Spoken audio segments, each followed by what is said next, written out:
hey, I got a great idea for a podcast and I want you to do it with me. So should we get into all the ugly and wonderful things?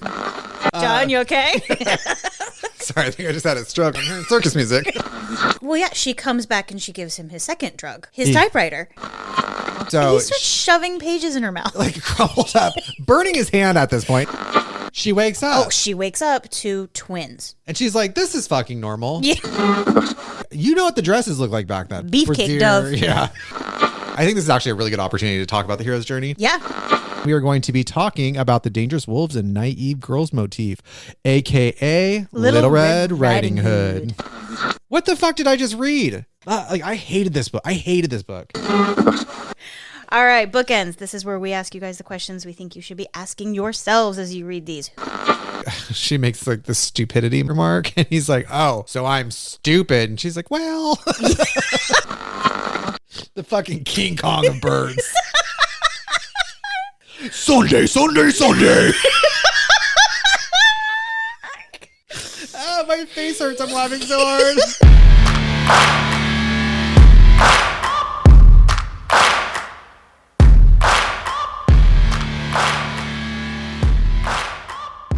All right, guys, welcome back to another episode of Cracking Spines Podcast. I am John Scott Won't Stop. I am here with Candice, aka Mama Wonder, and we are going to be wrapping up season 1. I know you guys were expecting us to do Where the Crawdads Sing. Psych! We're doing that at the beginning of next month. That gives you an extra 2 weeks to read it, or listen to it if you guys are on Audible, which we fully support.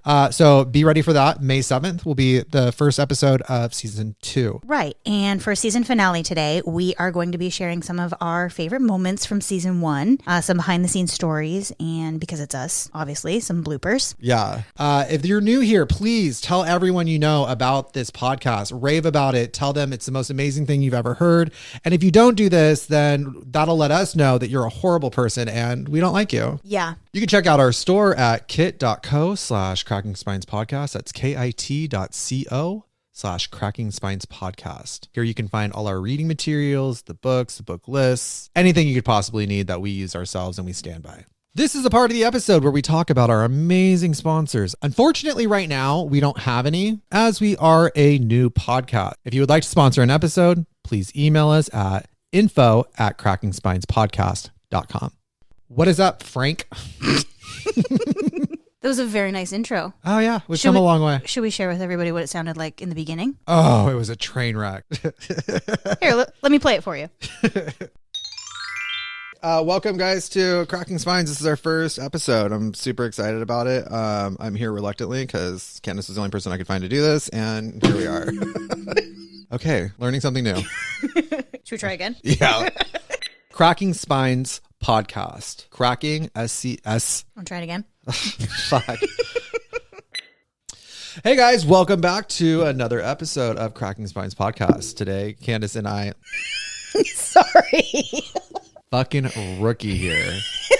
Smacking her microphone while I'm trying to do an intro. I'm gonna set that down. Yeah. You were saying. Just totally ruined my flow. Be sure to check out our Linktree. Be sure to punch me in the throat whenever I try to talk and take away my ability. Tune in with us for our fucking... Do you want me to lead you in and you can do the books? I got this. Okay. Welcome back to another episode of Cracking Spines. This is John Scott Won't Stop. No, I hate that so much. That is not the ticket. Woo. Okay. Do you want me to play the music for you so you can get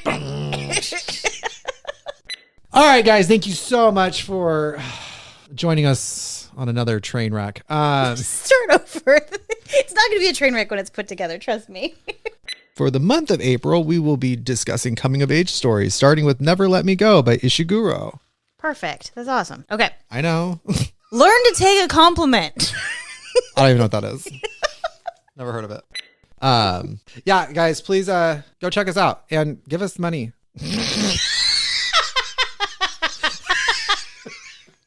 You're done. You're done. One more outro. We've come a long way. Used to take us like a half hour to get through the intro, and then we'd have to turn around and do my bit. Yeah, and then she would try to read something. Now remember, English and communications major. Ivy and Ellie, the Siamese twins. One more time. Jesus Christ. She had a stroke. Fucking shit. Yeah, put alcohol in that, by the way. God, I hope not. Did I mess up? Yeah. Giambattista Basile's Sun, Moon, and Talia. Oh, for God's Charles sake. Perrault. You gotta let him know where it's coming from. Why? Because it's important, because when we start talking about Giambattista Basile, they're gonna be like, what? God. Start over. Fuck you. As children, Kathy, Ruth, and Tommy were students at Hailsham. Continue. John loved this one, so let me start that again. Like a fungus. The fruitful sleep, which is the motif that most people know as the Sleeping Beauty. Nope, I don't like that at all. Not at all. It was fucking natural the first time. Now I'm in my goddamn head. Now you know how I felt when I was like, what I would say. I already knew. You didn't have to put me in your head. I was going to be an editing fucking nightmare and we're 8 minutes in. Whatever. We got this. All right. We got this. You want to start all over? I got it. From the top. We had a good season. Her first season. Yeah, it stopped unexpectedly, but I think your husband was right. At the rate we were going, there would have been no break at any time. Right. Well, and we have a lot of other administrative stuff to do too. So yes. we're taking a 2-week spring break to let ourselves get caught up. And we'll give you guys the book list for May so you guys can get a head start on the reading. We're going to be doing some leisurely reading as well. Yes. We're reformatting next season. You guys are kind of like along for the ride with us. Being very transparent in how we do this. Yeah. Like my wrists. Yes. Okay. Sorry. I just got taken. I have 2 wrists. Yes. I keep like thinking in TikToks right now. I'm getting my groove back when it comes to TikTok. I was out of my groove for a minute. Thank God for this podcast. Thank God for all of you, because I just wasn't feeling it. Had a different kind of creative outlet. Yeah. And this got me reading again. Yeah, that part. I had really fallen off any sort of commitment to reading, and having the promise to each other to have the book done every week. I've read more in the last 9 weeks. I was more scared of not finishing a book for the podcast than I have ever been for a lit class. Oh, me too. Because I know I can like bullshit my way through a lit class. You will know if I didn't read the book. And I was like, oh, there's no getting around this one. You're 50% of this team, man. You gotta come to the table. Fuck. Oh, man. I've read more in the last 9 weeks than I did probably in last year. Yeah, well, so and I hate to say that, but it's true. I mean, even for us, it's easy to slip into it. When was the last time I sat down and finished a book? So this. Well, I was reading, but I was reading nonfiction. Someone like. Oh, God. Don't read more than one book on fascism in a row. Yeah. All right. Let's get into some questions we had to set aside. All right. So let's start basic, big level, favorite book of season 1 for you. Favorite book of season 1 for me. Yikes. I'm going to throw you with this. Okay. Geek Love. That doesn't throw me too much. I mean, okay, she looked at me, her eyes glazed over, and I'm sure she heard circus music. Never Let Me Go would have thrown me. Oh, yeah, no, fuck that. We'll get to that. Okay, so Geek Love was your favorite read. I understand why, for having my fibro fog and not remembering it until like the moments would happen in the book. Hindsight 2020, even though I'm like, oh yeah, that's what happens in the book, I still didn't know it was ahead of me. But now that I've read it a second time, I'm like, oh, I know why it stuck with me. Like I might not have remembered the details, but I understand why it stuck with me. I love that book. And it's our little man in the end that just goes full aggro. Yeah. Not the end, but the end of like that section that goes full aggro. What was his name? Chick. Yeah. He just goes full aggro. I was like, I love Chick. He's perfect. He's so pure. He sacrifices himself. Mine. Hold on. What was your favorite book of the season? Mine was Feed. It was the book that you kept going, I hate this book. The whole like episode. I enjoyed the fairy tales because I didn't have a lot of folk and fairy tale in my lit program. So I didn't. Ooh, I can't wait to get into that in 2022. There was a lot of new stuff there for me. I had read most of the Grimm stuff that we read. So like Basile was brand new for me. So I really enjoyed that. But then Feed came along. Hold on. Feed took it. I'm gonna call both timeout and bullshit. On not having read Basile before? Enjoying it. I had fun reading those. Yeah, but I had fun reading those. I hadn't read Basile before, and I really enjoyed it. Was the sentence that I heard right there, and I was like, Candice saying all of those words together didn't feel right. We're reading at least for me, we're reading all of this in preparation for a conversation with each other. many times messaged you, we're going to have fun talking about this one. Yeah. Well, also, I was so thinking, have I been like, reading it for myself? No, but those were a lot of fun to read knowing we were going to talk about it. But Feed took the trophy at the end there. on the topic of the folk and fairy tales, Yeah. since we read it and closed it out, is there any series of like anything under any specific motif that you were like, oh, I wish we would have read that for folk and fairy tale month? The Rapunzel. I was gonna say the exact same thing. A Rapunzel. I'm like, yeah. I wish we'd so done- Prince falls into some thorns, blinds himself. She cries into his eyes because some crazy witch mom grandma has got her up in a tower somewhere. Like, Yeah, I feel like Sleeping Beauty, Cinderella, Rapunzel, Snow White would have been kind of a fun month to do together. but it's good to save some of those like princesses. That's what we decided. We were like, let's not like blow through. we want to be able to ruin some childhoods next year. Right, so we were trying to Not next split season, it up a little next bit, year. but Rapunzel's first on the list when we revisit it. Yeah. So as you guys may have just heard, I said next year, not next season. We're going to try to keep the months consistent year to year. So each season is going to be a different set of themes or motifs or whatever we're like looking at, but they will be consistent year to year. Right. So you guys get the option of like, oh, I can't wait to see what's on next season. And then after our first couple seasons, then, you guys will have the option to be like, oh, I can't wait until next year when they do folk and fairy tales or coming of age stories or Mother May I or what have you. Right. The months will be more or less consistent. I already know October, being our Southern Gothic, is going to be epic. Yeah. And I'm already trying to figure out how October 2023, Yeah. we're going to top it. The Southern Gothic for October was one of our first brainstorming ideas. Yeah. Like that. Like we landed on October's theme before we figured out February, which had No, actually, if I recall correctly, February led us to the way we found October. Because February, we were like, okay, let's do love, but like, let's not do like love. Let's do like fucked up love, Right. and Which then like we nailed. obsession. if I do say so myself. One she read, one I read, one we neither of us had read. Yeah, we And started with a bang. oof. And we're starting next season out on like a similar concept of Yeah, episode 1 will be a book that neither of us had read. So the discussion I've had with her on books that I can think of exactly how the discussion would have gone in every single lit class that I've been in, under every single professor that I've had, how those conversations would have happened, every group project I would have worked on. Fuck, where were you during group projects? No kidding. Fuck. We were like, you guys want an A? Go take a nap. We got this. Can you grab me some food? You're going to do a Starbucks run. Can you imagine? Oh, God. They're going to be like, too many cooks in the kitchen. I'm like, yeah, but we both know what we're going to cook. Oh, that would have been smooth sailing. Yeah, I'd have been like, we have a project coming up. All right, I'm going to go take a nap. Maybe a shower, eat something, and then in the last 5 minutes, we'll concoct some shit. Can you imagine the third person in our group just watching us go, and then you do that? Yeah, I got that. And then you do that. Yeah, I got that. And they're like, You guys don't are- worry, we'll give you some shit so that way it looks like you did something. You're getting the A2, we promise. But that's really what this has been behind the scenes for you guys, just so you know. I mean, we've talked about this in a live before, but not in an episode, obviously. Yeah. This really came together organically. The story of how Cracking Spines came to be is pretty awesome, too. Yeah. So my friend Dave, you can find him on Instagram at Dave the Rocker. He was talking to me about his concept for a podcast. And I was like, oh my God, that's it. Because I've been wanting to do a podcast for a long time, but I didn't want to be like douchey white guy telling women how to live their life unless it was Candice. So like, fun fact, her library, she has a library now, is attached to the kitchen. I thought that was interesting choice, but whatever. So, Working with what I have. What's What's your library attached to? Me. Memories. My gayness. But feminism is allowing you to have a choice. Allowing you. Just kidding. I am kidding. So Dave gave me this bright idea and I was like, oh, that's it. Books. Like reading. This is what I went to school for. Like you have a few options as an English major.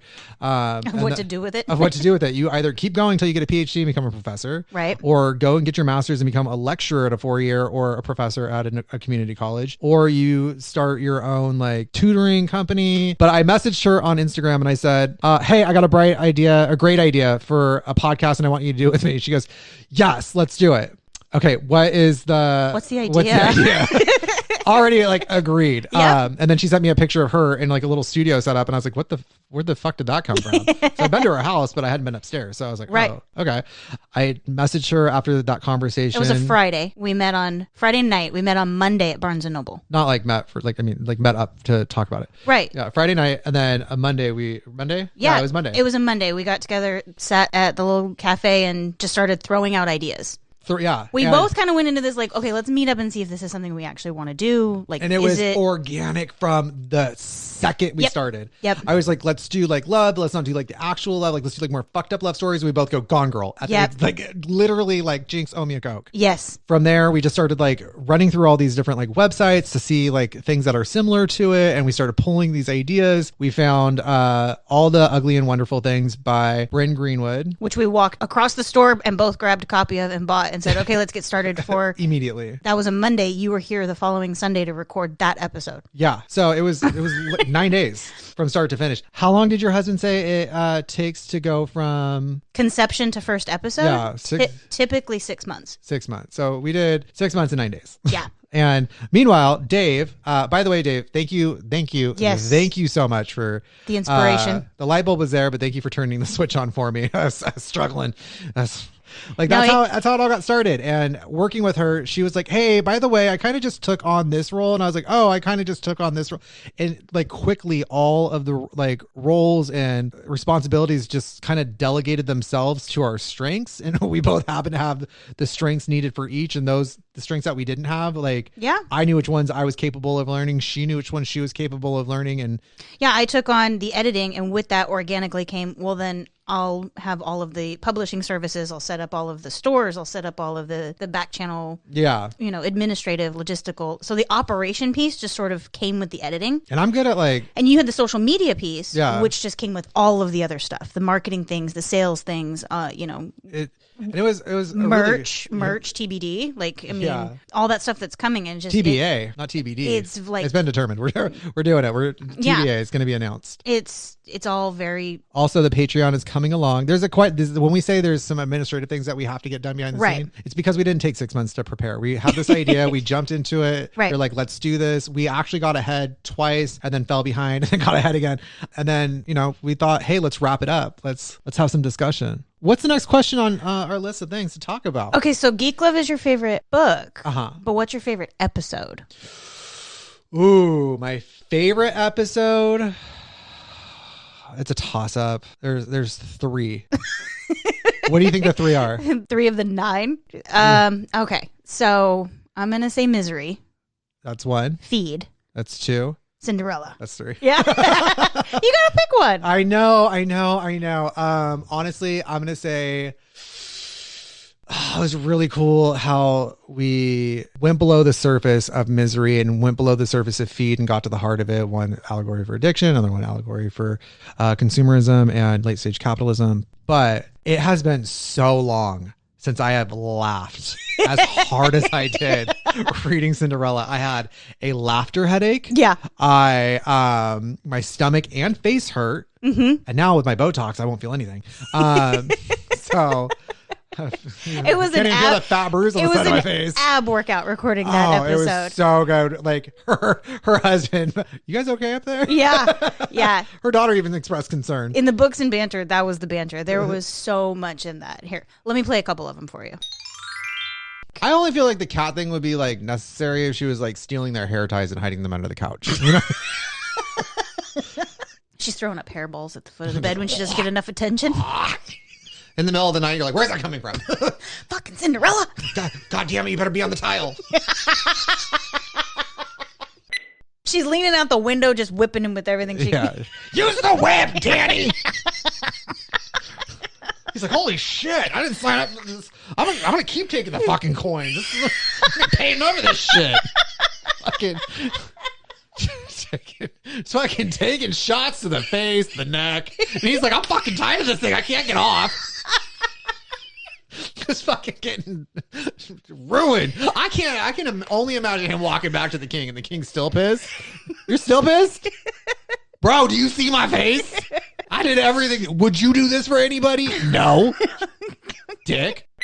Bring that shit back by 12, otherwise you're grounded. But this one pulls out a wand and starts doing what we see in the Disney movie. She's turning mice into coachmen. She's like, oh wait, wrong one. Sorry, shit. I was one. We need another dog. Girl. You know what the dresses look like back then, yeah, right? It's an impressive dove. Had like a bodice, fucking. It's a beefcake dove. Yeah, it's like Dovemania. I got you. fucking flexing and shit. Walks all bow-legged. The fucking attitude. Fucking slamming down his fucking his pre-workout. Give me the shoes. Yeah, give me the shoes. Fucking pulls out a needle, fucking jams it in his ass. I just need a little roid. Don't look at my acne. The fucking King Kong of birds. Sunday. Look at the shoe she took. There's blood all over it. He looks down at her foot, blood oozing out of the shoe. Stockings are all red, turns the horse around, and brings his false bride back again. This isn't the right one either. I underline that. She isn't right either. Do you have any other daughters? Yeah, this isn't what I thought it was.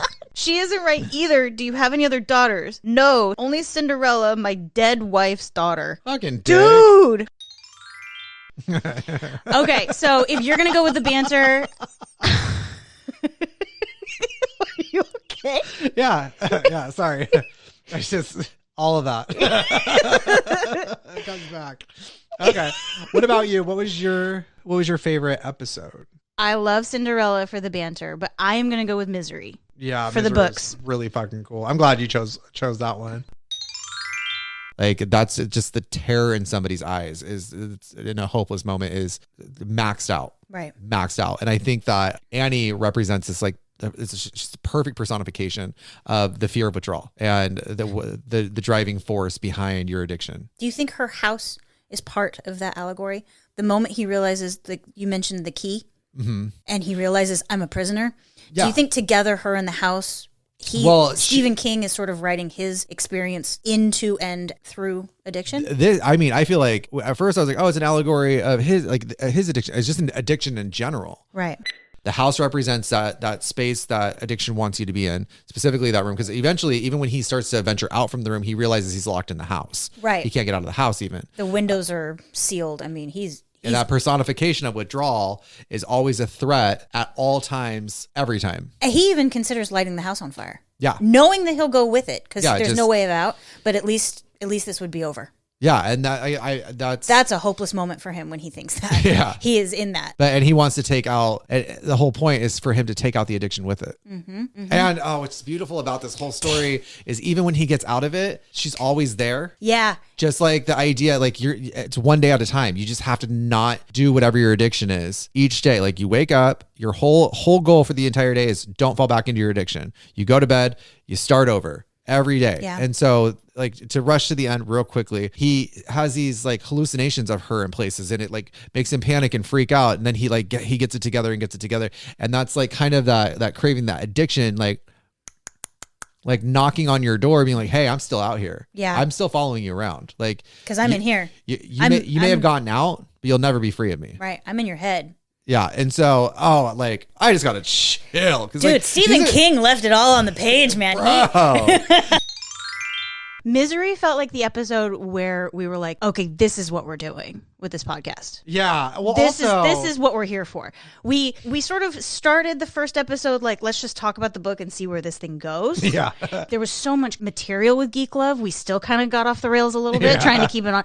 I feel like Misery is where it came together. Yes. But I'm glad you brought up Misery because Misery was cool with how it just started off as a discussion. Right. And then you brought up one thing. And then in doing so with Misery, we were able to use like my personal experience with addiction, outsiders' perspectives, yours, like with it. And it just whittled down into this like really fucking cool understanding of the book. And it's what Candice was saying, like, this is why it's encouraged to read with other people. Right. Which is the purpose of this is to highlight reading is wonderful. Everybody, if this inspires you to read more, great, but really read with other people and talk about it because you can listen to Misery from start to finish and you can see how we both went, we had the light bulb at the same time. Yeah. Wait a minute. You can, that episode from start to finish, you see the evolution of what one of those conversations looks like and sounds like. And I feel like from a podcast perspective, it was like, this is it. Yeah. This is what we're doing. It was fucking cool. Yeah. And then, going into Feed, I felt like, That was okay. What's the next question? Okay. We're gonna go off the rails again. All right. I wrote down favorite book you haven't read. Oh, my favorite book that I hadn't read. Do you want me to lead that in a little better? No, that's fine. I wasn't sure if I. We're still coming along, guys. I told you. Like when I say you guys have been along for the ride with us, you have been along for the ride with us. If it seems like we have it all together, yeah, it's because we're naturals. I learned how to use the editing software editing episode 1. Yeah. Naturals. What's this button do? Oh, I just deleted the whole fucking thing. What? Command Z. Woo, got it back. I found the undo button real fast. Make a copy of everything before you start. My husband was like, okay, before I get you set up with Audacity, which is the software that I use, let me show you how to back up your backups and your backups. Why, honey? You just deleted everything. Oh, can you save it? So my favorite book that I hadn't read, I want to say. Which ones hadn't you read? The first one. The first one, I didn't read a few of the Vulcan fairy tales. I read quite a few of them, but there'd be like one or two sprinkled throughout that were new for me. And I made sure of that when we were putting it together. Mm-hmm. Never Let Me Go. I hadn't read. So about half. I'm going to count Misery just because I didn't remember any of it. Right. Honestly, I want to say, to be honest, All the Ugly and Wonderful Things. Really? Yeah, because I went into it like, oh yeah, well, and then in the end, I'm like, girl. Yeah. Like after having that conversation, I was like, wait a minute, like, is she okay? The writer. Mm-hmm. So I think it would have to be All the Ugly and Wonderful Things, because hindsight 2020, it kind of gave me an idea of how us working together. Oh, interesting. Changed my perspective on reading. Mm-hmm. And then you really see that happen with Misery. Geek Love was so much going on. Yeah. It was like hard to take a step back and I'm great at compartmentalizing and disassociating in like a healthy way where I take a step back, look at the situation, step back into it. Mm-hmm. Could not do that at all with Geek Love. But I think Geek Love needed to happen. We needed to get kind of like rocked a little bit where we're like, okay, well, lessons learned. There's a difference between being rocked and shaken baby syndrome. It doesn't sound like it when you go back and you listen to episode 2, which is Geek Love, but it's that was struggle for you to. I remember you trying to edit it together because hopefully it doesn't seem this way to you guys, but what we learned in that episode was how to record. Yeah. We quickly were like, okay, we need to do like a run through on it, on like what's happening in the story, respond to the story, that's when we started getting our footing. And I think because of Geek Love, right, that's a combination of Geek Love and what happened with All the Ugly and Wonderful Things. I think that is really what made Misery happen. Mm-hmm. And it couldn't have happened in a better, like, I love the way it happened. Totally agree. Came together so well. All right. Favorite moment from the season? Doesn't have to be the whole episode. Okay. My favorite moment, honestly, my favorite moment was Basile, full circle, 7 Ryan's. He gaslights so hard he ends up creating a female protagonist that tricks himself. This idiot gaslit himself, hated women so bad that they got the best of him in his own imagination. Yeah. That's probably why he hates them. Yeah. I still don't give that as an excuse. Good, fucker. I hope every woman he imagines does that to him. That was such a good catch, too. When you said it, I was like, dude. This guy is an idiot. Wow. Yeah. What about yours? What was your favorite moment? Oh, it's the roided out bird. Oh, it's the roided out bird. I mean. Sunday, give me the shoes.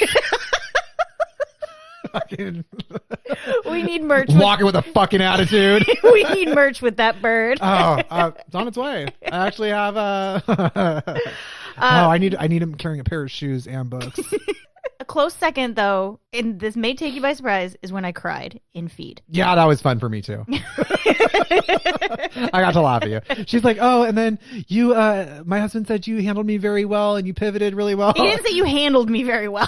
Well, you know. He said you handled the conversation really well, because you did. Okay, that's semantics. But he pointed out that it was a very delicate balance of you laughing and making light of it. But he was like, there's a moment where Jon goes, aw. He goes on a job interview, and he had never interviewed for a job and not gotten it. And he was more than qualified for this job. When she's 6 years old at this time, more than qualified, and he realized that they were trying to message him. The two guys interviewing him realized that he doesn't have a feed. And so then they start evaluating him right there. And he could tell they're making fun of me. Like, they're talking about me, and I lost the job right then and there. And that's when he knew he needed to get her the feet. Yeah. So that she could survive in this world. But then he gets her not the best one because he's like, what's the point? Like, how much different can it be? She's crying. I'm crying. Because you big baby. That's such a parent thing. Like, every decision you make, the thought is always there. Is this going to screw them up? Yeah. Aww. I hate this book. She loved this book. I love this book because that's what killed her.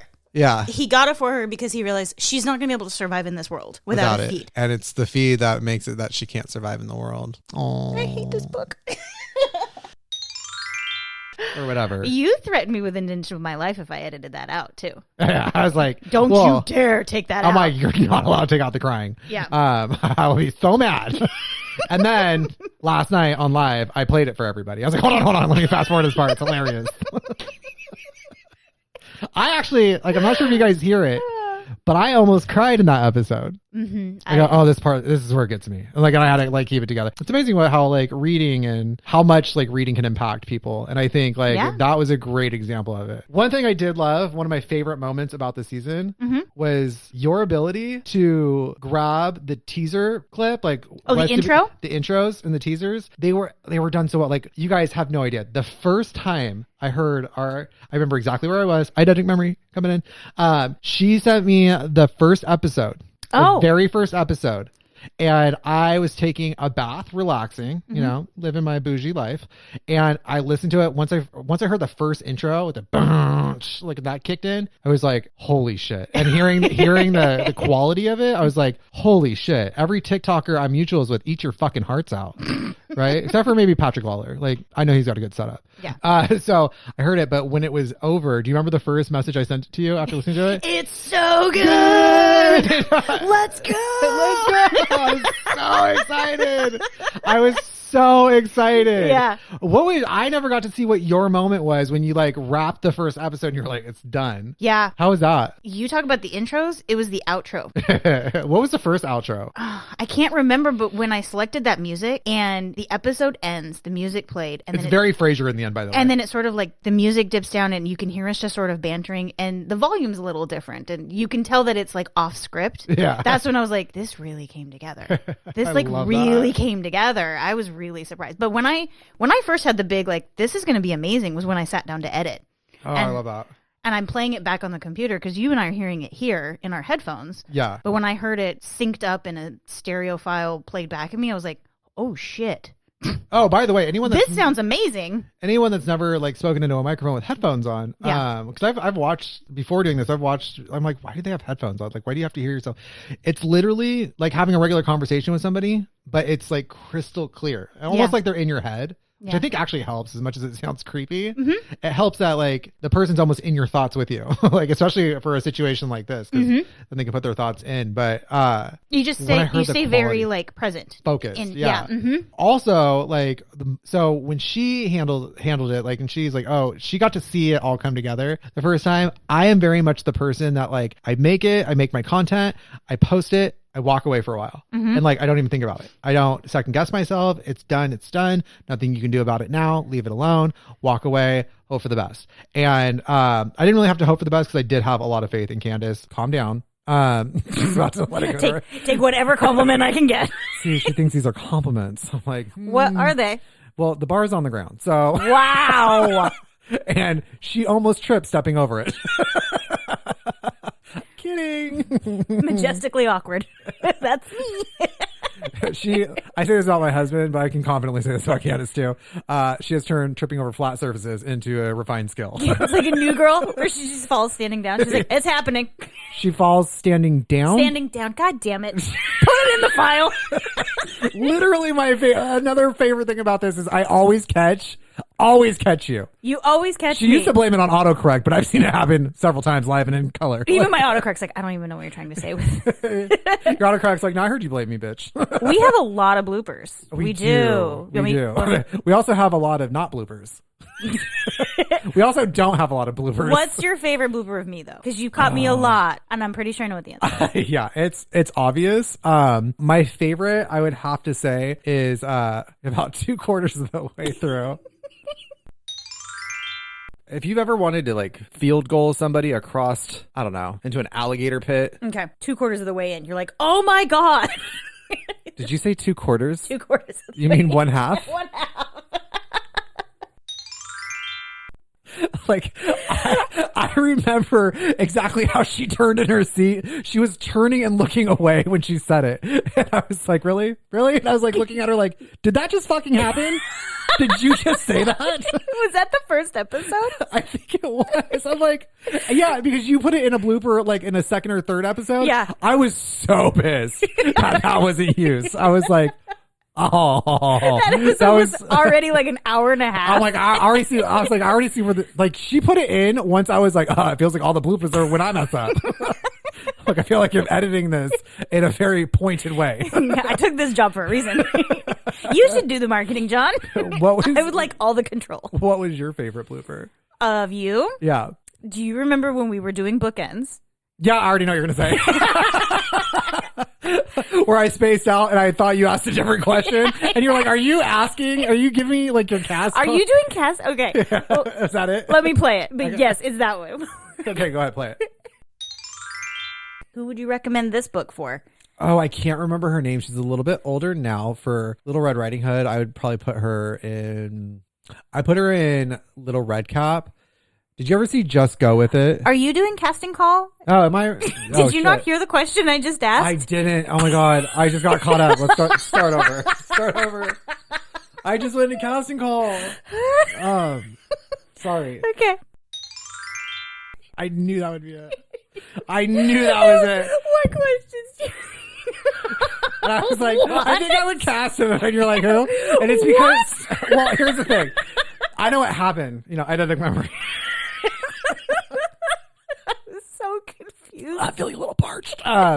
So what happened was like every time we do casting call, I always like hit a brick wall. And so I was like trying to prepare for it. And then I forgot where I was in the conversation. So I said, let's do bookends. And you suddenly remembered there was that part of the test. And you're like, right. Yeah. Well, like the question part is easy. I usually come up with that on the fly. Or, right. Ooh, I know. And then what? I forgot. That happened several times. Yes. What were we talking about? Oh, that was the best. I think probably one of the more not frustrating things, but like kick myself in the butt things for that it's a fleeting kick yourself in the butt because I know you're going to figure it out in post, but is when we go into tangents and we never finish the thought that we started. You guys, there are so many thoughts that we were like, oh, we're on the right track to make a really good point, but we both get the point that we're making. So we just run off in this tangent. Yeah. And then we're like, oh wait, let's go back to talk about the story. And we move on to something completely different. So that happens every episode. But it goes one of two ways in post. So what frequently happens is the tangent I take out and I set in a separate file and I just find a way to connect it when we finally come back 7 or 8 minutes after this tangent, and I try to find a way to put the tangent in the episode. Yeah. Which if you listen to Feed, last week's episode, the conversation we're having about I already know what you're talking about. What you do? Yeah, I think I do. Go. The hypodermic needles where they're playing darts. That was a tangent at the end. Yeah. And I moved it to the beginning when we were talking about, and then once it's moved, it like connects the thought and like, there we go. We're back on track again. But 30% of the time we never go back. So you guys, there's like half conversations where it's like, I have to take it out because we never finish it. Well, I have an idea for a blooper reel called Cracking Spines Out of Context. Yeah, where it's just a couple of us, you know, just take interesting clips. You guys get to hear this is how it works. This is how our like content comes together. Take interesting clips, like just sound bites from each tangent that doesn't explain the tangent, how it started, where it's going, and just string them all together. We could do that. Just put it on the Patreon. There you go. And it's going to be on the Patreon. So coming off of that blooper of yours, do you have a favorite casting call that we did? Favorite cast? Oh, wait, I do want to say this. Okay, so last night I was like, oh, I know the best cast for Feed now. After the night. 12 hours after it airs. Yeah. And so you guys can hear it now. The entire cast of 13 Reasons Why could have played Feed. That would have been a good one. Dylan Minnette. What's her name? Langford. I'll give you half credit because it's late, but sure. Yeah, that's good work. It's always that like a day late and a buck short situation. What was your question? My favorite cast. I'll tell my favorite cast member. Okay. Who do you think it is? I have no idea. Angelina Jolie. How did I not see that coming? Every time I hate a character, Angelina Jolie. Rumpelstiltskin, Angelina Jolie. It's always Angelina Jolie. I don't hate her, but like... I had fun. The floor-length Chanel gown with the brooch at the bottom of the plunging neckline. That's a very specific dress, by the way. Did you see it in your head? Yeah. Your face? Did you see it in your... I saw it in my face, John. I mean, and the rustling leaves, even though it's springtime. Yeah, and the rustling and these autumn leaves come rustling in, even though it's springtime. Figure that one out. Right. That is how my brain works. What was yours? Well, so your favorite cast? I enjoyed doing Never Let Me Go, where it was who you would cast, who I would cast, who was in the movie, because they had made that into a movie recently. That was fun to do. But I think my favorite... I just do one of those things where I was like, oh, I know what it is. I know what it is. Can I tell you? Yeah? You're guessing what mine is? No, I know what mine is. Okay. No, we're back on you now, okay? Well, I didn't really answer the question. I was just like, I know who I use when I hate somebody. Misery. Okay. Jude Law and Melissa McCarthy. Yeah. That's my favorite. That's what I was going to say. So what's your lame ass response? No, that was actually going to be... Good God, you're hard to work with. No, because we went into that and I had Jude Law, but I couldn't think of anybody because I could not get Kathy Bates out of my head. Like, that's all I could picture. And you were like... I'm really proud of that one. And it was because we talked about it the night before and you were like, that's okay because I've got Annie. And I'm like, okay, well then I'm not going to prepare one. I'm just going to come in with Paul. Who would you cast if they decided foolishly to remake the movie? I don't think it'd be foolish once you hear my answer. Oh, okay. So now I'm intrigued. Who would you put as Paul? I had Jude Law in mind. That would be so... You guys can't see it right now, but my chin is in my lap. But that, like, you know how he's, like, humoring her with that, like, false, like, oh, yeah, Annie. And then she leaves and he's like... Ugh. This would be the second movie both these actors have been in together. No. Who do you have? Melissa McCarthy. Melissa McCarthy could play that danger and that like she's a comedic actor, but she could commit to that role of that terrifying person so well. You guys can't see it right now, but my chin is in my lap. Like, oh my God, that would be such a good movie. Also, Spy was hilarious. And so when I said Jude Law, you would have done a movie together. They have great on-screen chemistry. Oh man, that really made it look like we have our shit together. Yes. All right. So do you have a favorite phrase? I have a favorite phrase. Oh, who do you think said it? Me or you? I'm gonna guess you. You guessed wrong. It's actually something you said. Really? What is it? I'm getting real sick of your shit, Basile. I'm not kidding you guys. Every time I used to say, like, when something would piss me off, that was like a minor inconvenience. I'm like, this is homophobic. I mean, hate crimes by everything. Now, when something pisses me off, I go, I'm getting real sick of your shit, Basile. I say it at work. I say it at home all the time. I didn't know that. I didn't want to tell you. I didn't want to go to your head. I'm the one that has the ego here. It's not enough for that two. episode was like 4 weeks ago. Yeah, You've been doing it since then? Oh my God. I had no idea. That's awesome. That's awesome. That's by the way, I already have merch planned that says I'm getting real sick of your shit, Basile. That's I didn't know that. I told you I was going to be pulling phrases you for our merch. You are so good. That's amazing. So I think, okay, it doesn't matter the context in which you use it. Every time you find a way to say, because this is fucking normal. Because that's normal. Okay. It's always with the fairy tales too. Because it just doesn't make sense. She's like, no, she wakes up with 2 babies hanging off her tits, and she's like, this is normal. I'm pretty sure you do it at some point in Geek Love. Yeah. Well, there's nothing normal about that. No. Like, I quickly learned my lesson on that one. So the intros were something that we never talked about. Ever. We never planned. Ever. We didn't the only thing I said about an intro is a lot of the times on YouTube, people show a clip from halfway through so you want to watch it all the way through. And she took it. And I was like, yeah, that sounds like a good idea. Like, I've listened to enough podcasts that you hear that and it's fun when you hear it later on in the episode. You're like, oh, that was the beginning before the theme song started. Yeah. So I sat down with the Easter egg that you know you're going to be finding. 2 hours worth of that first episode. And that was all I had to go on. And it was like, I'm just going to listen for something that would be a fun opening.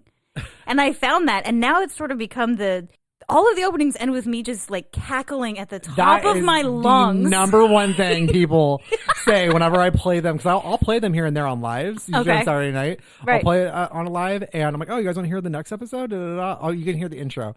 And every time someone's like, her fucking laugh gets me every time. Do you have a favorite opening? What is my favorite opening? Because I feel like the openings all highlight how we are in conversation with each other. Yeah. Our banter and how we joke. My favorite has to be Three Sheeps and a Pig. The Fate of Spinning? Yeah, play that one. Okay. The queen was horrified and offered him all the treasures in the kingdom. Because now she's queen. She's like, what do you want? Yeah. Now I have a lot to give I'm not giving you my fucking kid. No, something living is more important to me than all the treasures in the world. Because that's not creepy as fuck. She's like, I got 3 sheep and a pig. Had to borrow them from the Because that's not fucking... Hey, look, you're not getting my kid. I got 3 sheep and a pig. I don't know. I remember it coming out. Like, so here's the thing. A lot of the time when I say stupid shit, which is always, like, I mean, this tracks. There's really no thought process there. I hear it after I say it. And I go, oh, yeah. Yeah. What was yours? Mine will always be Misery. Misery. I mean, now when I'm searching for the intro, I'm like thinking about the typewriter and the burning pages. Like, so he starts shoving pages in her mouth, like crumpled up, burning his hand at this point. He's like, I'm already missing a thumb and a foot. I can take What's a fucking blister? Fuck it. Eat this bitch. What's become kind of fun, the Rumple one is for sure, and Feed. For those of you that are listening and paying attention, sometimes those who read the book. I do love it when you do that. Sometimes there are 2 Easter eggs. Like, if you listen to Feed, those are 2 separate conversations. Yeah. Because when I heard it, I was like, I don't remember it happening. Oh, I see what she did. Yeah. What else we got? That's it. That's all I wrote down. Wow. Monica Geller over here, just Monica Gell, I guess. Yeah, what did you prepare? First of all, you showed up. I fly by the seat of my pants. I'm the talent. I'm not supposed to worry about these things. I love when you leave on Sundays. You grab your bag and you leave, and I'm like, let's get to work. I'm like, my job is done. Just got to make a post tomorrow on Monday that I'll forget about till Wednesday. And Saturday I go live. That's fun. Well, how about we talk a little bit about May? Okay, so for next month, the month of May, the theme is Mother May I. See what I did there? I see what you did there. Yeah, I know. Ugh, I'm a fucking genius. So humble. That's my hidden talent, humility. I know. Like, I'm really good at it. So for May 7th, we are going to be doing Where the Crawdad Sings by Delia Owens. And then Kate Chopin's The Awakening will be on May 14th. John Irving's The World According to Garp will be May 21st. And on May 28th, we will do This Will Be Funny Later by Jenny Pentland. Yes. You can find these in both the Discord and the Instagram. And the Instagram, yes. Also, she does this thing where she goes, why don't we talk about May? And then she moves away from the microphone to like say something to me because she can't just edit it out later. I don't know why I do that.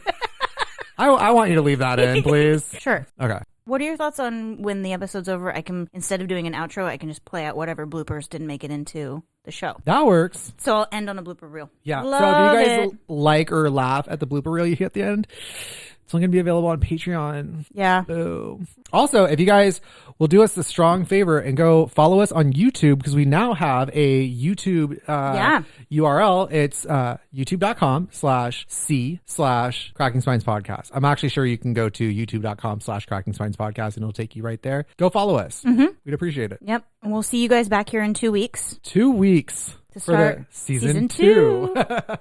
we were literally we almost had a 52 episode. Yeah, I love that it was like week 9. Then I'm like, when does season 1 end? When does season 1 end? And how does season 2 start? I saved Feed as season 1, episode 9. Well, hang on.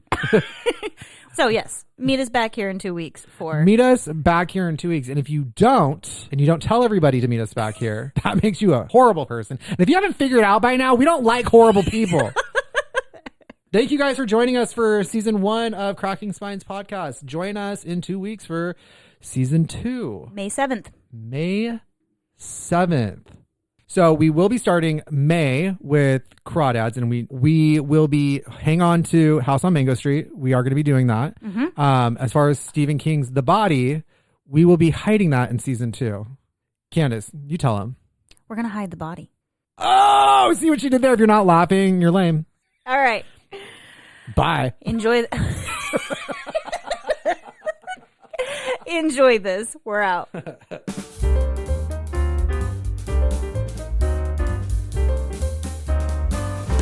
So the next occasion that comes along, she goes to her tree. The next occasion that comes. The next occasion that comes, it comes. And then other times she's like, I love you, and kisses him on the lips and like. Yeah. Fucking gross. And it's not just because I'm a big homo, but like fucking dragon breath coming at you. Suck You're on welcome. That. You're welcome. Like, this is the gift of fame. Infamous. Like, infamity? What is it? Infamy? Infamy. There it is. Cut that or leave it. I don't know. We'll figure it out. So he takes. Dora's like, backpack. All the liquor. I don't know what's more awkward. Like answering Dora's question or just sitting there while she stares at you. Oh, I can tell you. It's getting the answer wrong. It's a fully grown adult. It's your fucking 4-year-old nephew looking at you like you're an idiot. I want to talk about it. It's an isosceles triangle. It had smacked her between the face. Like these kids like have been thrust. Smacked her between the face? Between the eyes. Did I say between the face?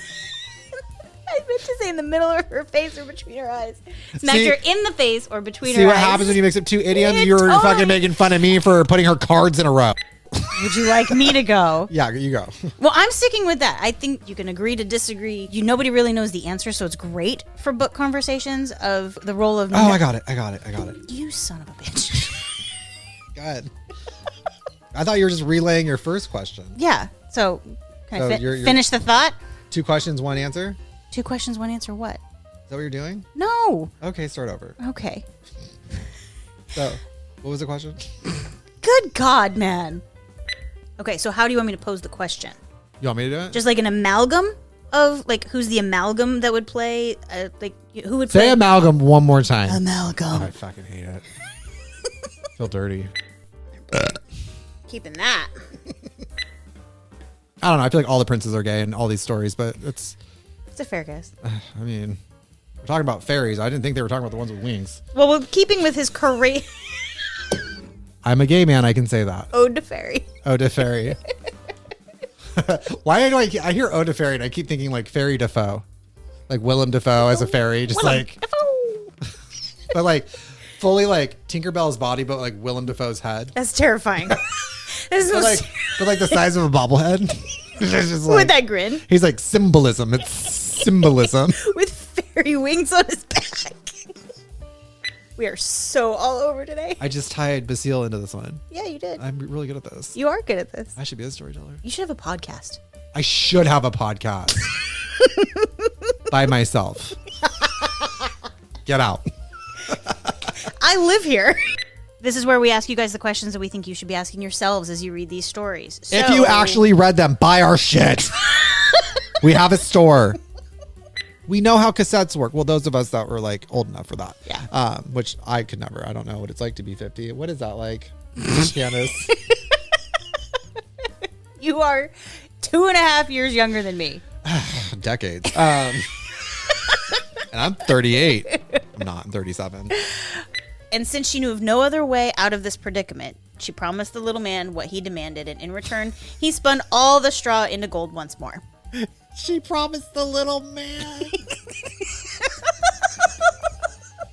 You okay? No. He's definitely an alpha male. They're all like 5'5". And that's when they're lying. She loses it in all of the kerfuffle of whipping the hell out of the servant man. I kind of feel like maybe she threw it at him. I'm just trying to process the fact that you said kerfuffle. Kerfuffle is a fun word. Okay, well, I was over here worried about the nerd I was catching, and now you're over here saying kerfuffle is a fun word. It's a fun word. It's a nerd word. Of course it's a nerd word. God. I hate it here. Someone send help.